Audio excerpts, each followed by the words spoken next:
warahmatullahi wabarakatuh. Waalaikumsalam warahmatullahi wabarakatuh.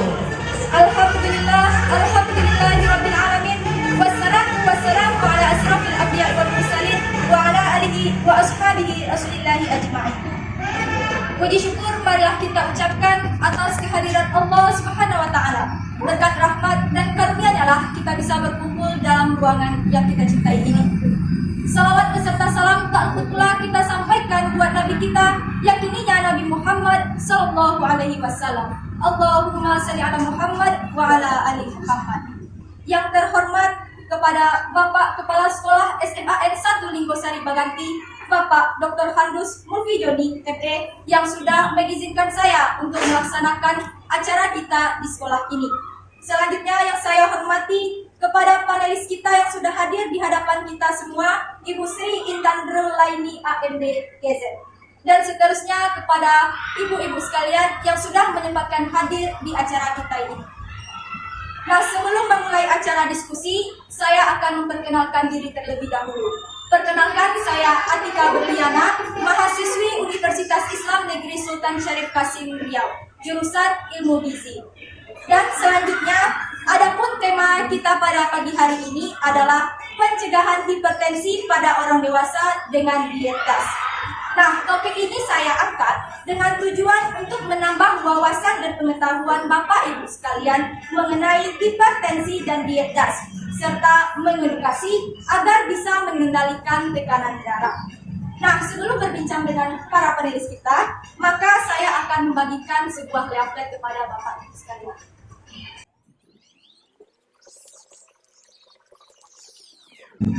Nah, leaflet yang sudah saya bagikan barusan itu berisi sedikit mengenai hipertensi, apa itu hipertensi, apa itu diet gas, dan Bapak Ibu bisa membacanya.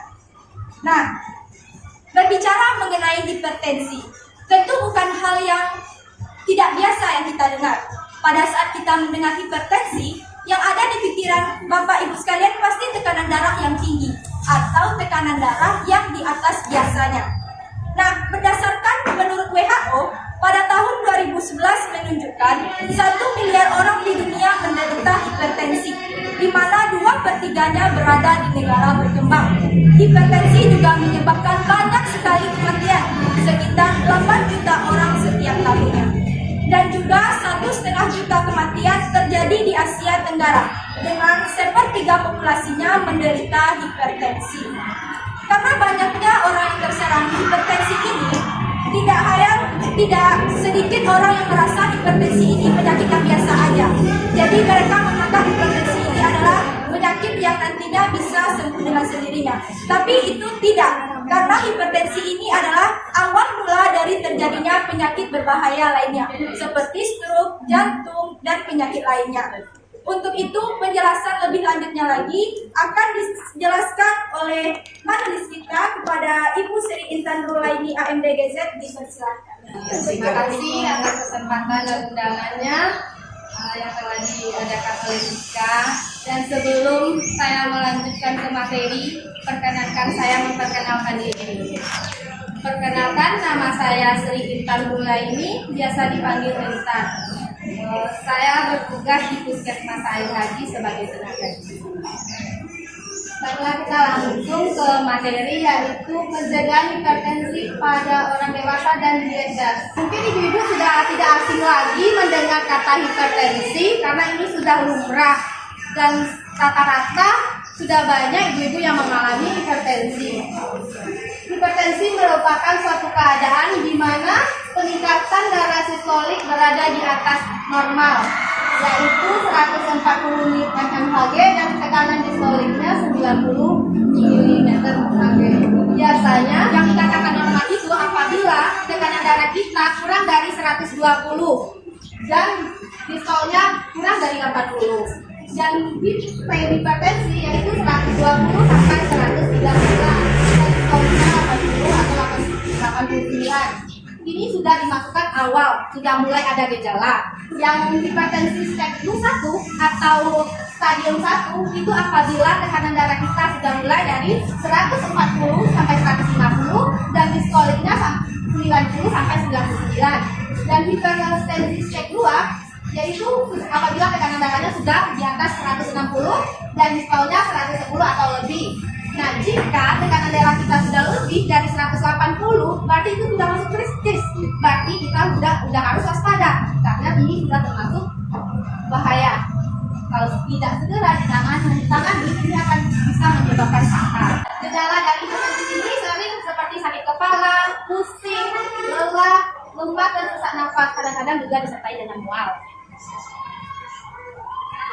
Jika hipertensi tidak teratasi dengan cepat, maka ini akan menyebabkan komplikasi terhadap 5 bagian dari tubuh kita. Yang pertama kita mulai dari atas, dari organ gangguan otak. Jika gangguan terjadi pada otak, itu akan menyebabkan stroke. Makanya orang yang hipertensi sering mengalami dan stroke. Kemudian ke mata, rata-rata orang yang tekanan darahnya tinggi, penglihatannya akan kabur, sering berkunang-kunang. Yang lebih fatal bisa menyebabkan buta. Yang kedua, turun ke jantung.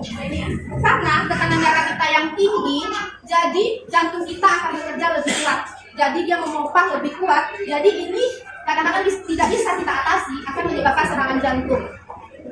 Terus lanjut ke ginjal. Karena peredaran darah yang tidak lancar, menyebabkan ke ginjal. Yang kedua, kerusakan pembuluh darah biasanya sering di bagian kaki. Makanya ibu-ibu yang hipertensi kadang-kadang tidak bisa berdiri lama dan susah untuk berdiri atau kayak lemas gitu karena sering jadi di bagian bawah kaki biasanya seperti itu. Hipertensi ini bisa kita cegah dengan cerdik. Dengan cerdik yang pertama cek selalu kesehatan secara rutin. Oke, hindarkan asap rokok atau hindari asap rokok atau berhenti. Yang ketiga, rajin aktivitas fisik. Yang D-nya diet seimbang, I istirahat dengan cukup, K kelola stres. Jadi ingat ada cara pencegahan hipertensi itu dengan cerdik. C-nya cek kesehatan secara rutin, E hindarkan asap rokok, R rajin aktivitas fisik, D diet seimbang, I istirahat dengan cukup, K kelola stres. Ini makanan yang harus dihindari atau dibatasi bagi penderita hipertensi seperti garam, acar, makanan yang digoreng, ayam, daging, sup atau tomat karen atau makanan yang kaleng-kalengan kayak sarden itu sudah tidak boleh. Makanan dan minuman manis, margarin, alkohol. Karena yang lama-lama tidak boleh ada ibu dikonsumsi karena itu salah satu pemicu untuk hipertensi. Diet yang baik untuk hipertensi itu dia sering disebut diet DAS. DAS merupakan singkatan dari Dietary Abbreviation to Stop Hypertension. Diet ini merupakan pada pola makan yang rendah garam, namun tetap mengandung nutrisi yang seimbang, sehingga tidak hanya mampu mencegah hipertensi, juga mampu mencegah penyakit jantung lain seperti jantung, stroke, diabetes, osteoporosis, ginjal, dan kanker. Nah, tips untuk mencegah hipertensi. Yang pertama, batasi konsumsi garam dan gula, yaitu tidak boleh lebih dari 1 sendok teh per hari. Yang kedua, olahraga yang rutin, aktivitas yang rutin, paling sedikit sehari 30 menit. 30 menit olahraga, terserah mau jalan kaki, mau lari santai, itu yang wajib dilakukan minimal 5 kali seminggu, paling sedikit itu ya. Terserah kalau ibu bisa tiap hari itu akan lebih baik. Tidak merokok bagi bapak-bapak atau ibu mungkin masih ada juga yang merokok, tapi rata-ratanya iya bapak tidak merokok dan ibu jauhi asap rokok. Bapak merokok itu silakan menjauh dari asap rokok. Nanti yang tadi dibilang dia seimbang dengan gizi seimbang seperti sekarang kan tidak ada lagi dengan sebutan istilah makanan sehat atau sehat. Sekarang sudah diganti dengan istilah gizi. Ini contoh isi piring itu 2/3 dari isi piring itu isinya nasi, 2/3 lagi dari isi piring itu isinya sayur, 1/3 isinya protein dan 1/3 isinya buah. Yang ketiga, mempertahankan berat badan dan lingkar pinggang yang ideal. Bagi pria kurang dari 90 ya kan, pinggang yang ideal itu kurang dari 90. Kalau bagi ibu 80. Jadi kalau aku ibu pinggang itu dari 90 lah, karena pinggang itu wajib ya, yang kurang dari 10 wajib ya. Kalau bapak juga begitu. Dan nanti sampai di rumah silakan pinggang masing-masing, baik bapak atau ibu. Yang terakhir menghindari minuman alkohol. Nah ini rata-rata kalau bapak-bapak, ibu mungkin tidak ada yang minum alkohol.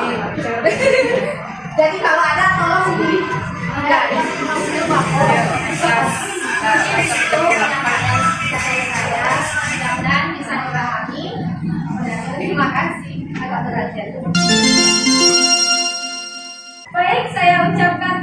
kasih kepada panelis kita yang sudah menerangkan begitu jelas apa itu hipertensi, apa penyebabnya, seperti apa dietnya.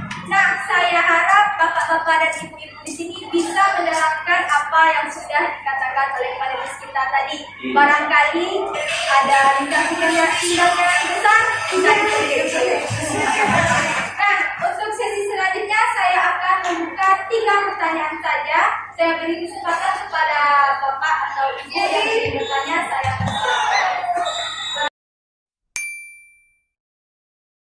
Baik, assalamualaikum warahmatullahi wabarakatuh. Setelah mendengar informasi tentang masalah diet dan hipertensi,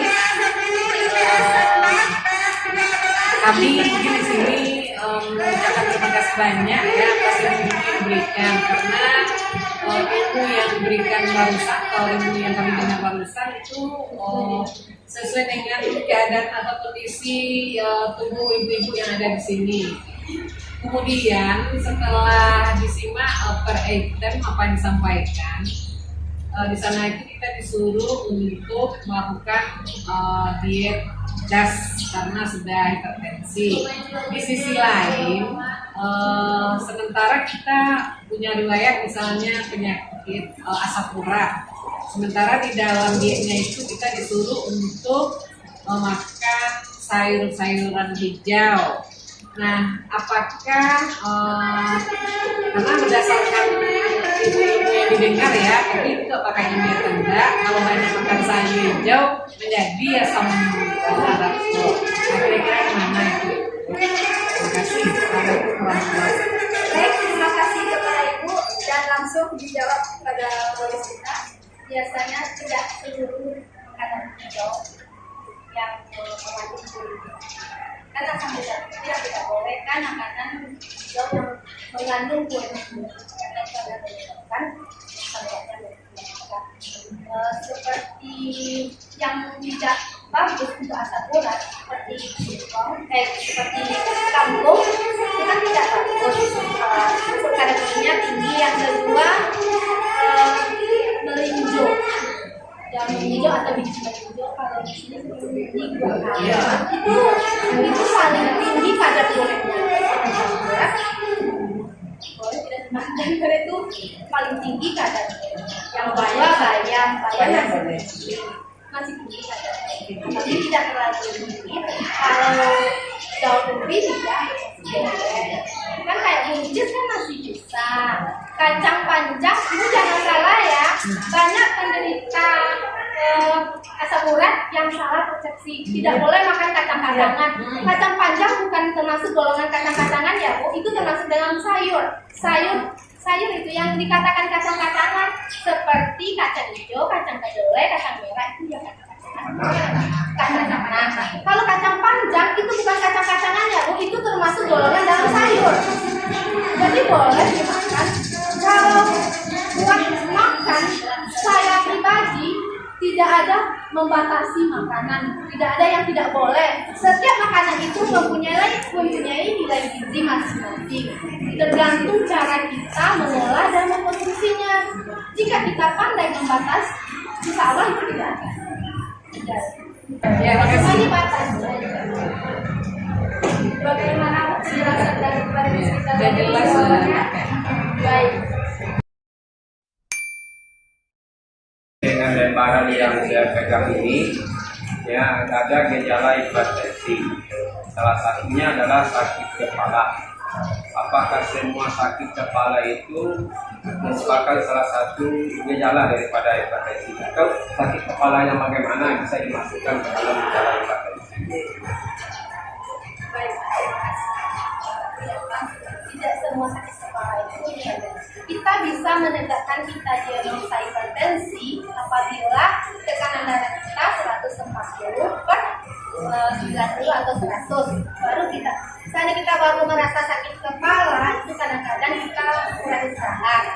Coba kalau seandainya kita sudah istirahatnya cukup, kita sudah melakukan pola yang baik, tapi masih mengalami sakit kepala itu boleh kita untuk memastikan itu kan salah satu dari gejala. Jadi dari kita emang sakit kepala dan berapa hari boleh kita melakukan cek ke tenaga medis untuk memastikan kita hipertensi atau tidak. Untuk memastikan kalau kan kita udah tahu biasanya kita punya riwayat hipertensi dari keluarga. Kan kita tahu keluarga kita biasanya hipertensi. Tidak hanya hipertensi aja yang bikin sakit kepala, kadang-kadang tekanan darah kita yang rendah itu juga sakit kepala seperti kalau tekanan darahnya rendah. Jadi tidak semua sakit kepala bisa dikatakan hipertensi. Kita mau tidak seperti itu ya Pak. Kita boleh berdasarkan diagnosa setelah kita itu kan sebagai tanda. Kalau Bapak tengok tensi apa enggak untuk memastikan boleh langsung cek tensi. Tensi tinggi. Tidak semua. Jadi kadang-kadang kurang lalu pakai bisa hipertensi itu dikatakan kita hipertensi apabila kita sudah lebih 2 atau 3 kali melakukan pengukuran tekanan darah dalam keadaan normal. Misalnya kalau sedang sehat-sehat kok mereso dan siawak tinggi baru bisa mengenal hipertensi. Kadang-kadang awak tidak menderita hipertensi ya Bu, cuman karena kita kurang istirahat dan kurang tidur itu akan membuat tekanan darah kita tinggi. Nanti dia cepat kembali lagi dengan kita istirahat. Kalau kita tidak menderita hipertensi, kalau kita menderita hipertensi kita harus mengkonsumsi obat. Itu bedanya. Jadi kalau kita mau tahu kita hipertensi itu, jadi mengukur tekanan darah misal seminggu ini lah cek tekanan darah mana Bu, ini tinggi ya. Tunggu seminggu lewat cek lihat masih dalam keadaan sehat, masih tinggi, berarti itu sudah mempunyai riwayat hipertensi. Tidak bisa dengan sekali pengukuran sudah langsung Baik, terima kasih Bu. Bagaimana Pak jawaban dari interview? Baik, terima kasih Pak. Ini terakhir Bu, menyambung apa yang disampaikan Ibu Liza tadi masalah stres, yang kebanyakan kebanyakan juga stres. Jadi diminta di sini apa kira-kira solusi dalam menghadapi yang mungkin masalah persoalan itu. Jadi apa kira-kira solusi bagi ibu-ibu ini supaya dia tidak stres dalam menghadapi kehidupan ini. Pertama kita kan sudah intinya itu kalau kita banyak pikiran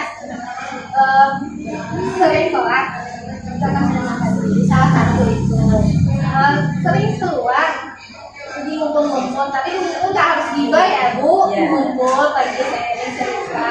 Kalau kita sendiri pasti pikirannya pasti banyak tidak pasti takana kadang-kadang nasi kurang satu loh Pak menurutnya dia nasi mungkin mau dihitung yuk tidak seorang kalau sama kawan awal adalah pasti banyak ketek makan hilang rapai kok senang kalau di situ rata-rata tak jaga ibu-ibunya rajin pai senang kan banyak ikut sama orang itu pokok pai mau buah jangan di rumah mama sepertinya itu kan intinya dari diri kita pribadi. Kalau orang lain kan cuma bisa mengingatkan, kuncinya kunci stres itu di diri kita pribadi, punya iman atau tidak kita kan punya kurang. Kita boleh kalau kita lagi salah satu tempat baik untuk curhat ya salah satunya adalah Allah. Jangan sholat kalau tidak bisa di sholat lima waktu kok indah tangan jiwa raga oleh ada baik sholat sunnah sholat malam tahajud tiba baca Al-Quran. Jangan dibawa kemana. Kalau bamando banyak takana, ngobrol takana saja. Mungkin seperti itu. Ibu jalan-jalan. Ayo, jangan ditinggal ibu bawa apa jalan-jalan. Yang malah tinggal sama tuh tambah stres guys. Ini udah pai kadang-kadang hati cucu awak nak dibawa doang. Ibu-ibu lansia ini sensitif, dia sangat sensitif banget. Jadi kadang-kadang wak kecek, Bu, tidak usah lah cuci piring tuh Bu, ada kok aneh perasaan. Tidak perlu dia waktu cuci piring itu mungkin tak pada sian. Dia seperti itu. Paling jalan ya anak tak nyoba, awak mulai pagi. Kadang-kadang waktu padanya nak kapai itu kebuahannya diajak anak cuman basa-basi tandu anak pola kita kan Iya betul. emang sensitif orang penderita hipertensi sama stroke itu perasaannya sangat sensitif sakit bolanya bisa nanti padahal tidak ada apapun itu sangat sensitif jika kita mempunyai orang tua yang hipertensi maka kita harus lebih memperhatikan lagi dan menjaga perasaan. Oke. Baik, terima kasih. Sudah banyak sekali pertanyaan yang masuk berbagai macam dari riwayat hidup bagaimanapun. Sudah dijelaskan oleh panelis kita, saya ucapkan terima kasih banyak. Dan yang terakhir kali kesimpulan dari pertemuan kita pada pagi hari ini adalah mengenai hipertensi. Bahwa kita tahu hipertensi itu adalah awal mula dari terjadinya berbagai macam penyakit tadi seperti stroke, jantung, dan pembuluh darah, dan lain sebagainya. Dan untuk semua itu kita harus mencegah sebelum mengobati. Dengan apa? Yaitu mengurangi mengkonsumsi garam. Boleh kita mengkonsumsi garam, tetapi ingat hanya boleh 1 sendok teh dalam sehari. Semua makanan boleh kita makan, tetapi perlu kita ingat bahwa semua yang kita makan harus kita batasi. Untuk hidup kita lebih sehat lagi, untuk perpanjang hidup, maka pola hidup sehat sangat dibutuhkan. Mungkin hanya sekian yang dapat saya sampaikan. Demikian pula kepada panelis, saya ucapkan terima kasih banyak kepada Ibu dan Bapak yang sudah berkesempatan hadir dan sudah mengangkat acara saya pada hari ini. Dan terakhir, jangan lupa untuk bersikap hidup, memiliki pola hidup yang sehat dan bahagia selalu. Demikian dari saya sebagai moderator, saya ucapkan terima kasih. Wassalamualaikum warahmatullahi wabarakatuh.